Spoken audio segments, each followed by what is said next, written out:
What is the difference between who and whom? Deciding which of these two pronouns to use is often confusing for English learners and fluent speakers alike. Use who and its cousin whoever when you're referring to the subject of the sentence. Use whom and its cousin whomever when you're referring to the object of the sentence. Who is used for the subject of a sentence or clause, which means it does the action.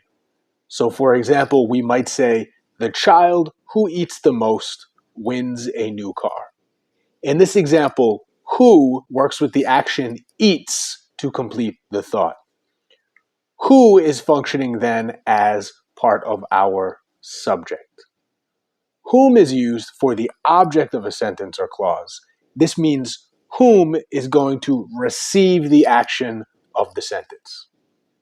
So we might say, the child to whom I gave the spoon ate the most pozole. Now in this sentence, the action is gave, which means the subject is I.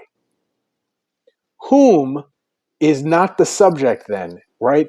Whom is instead receiving the action. Whom is being given the fork.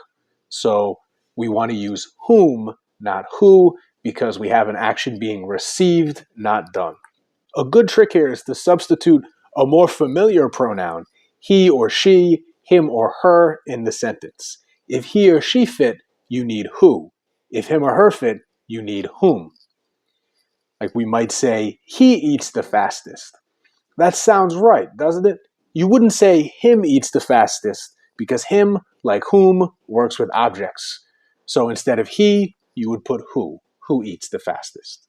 So remember, if you're uncertain, who is for doing, whom is for receiving. Don't forget to hit that like button and subscribe to Colburn Classroom for more videos.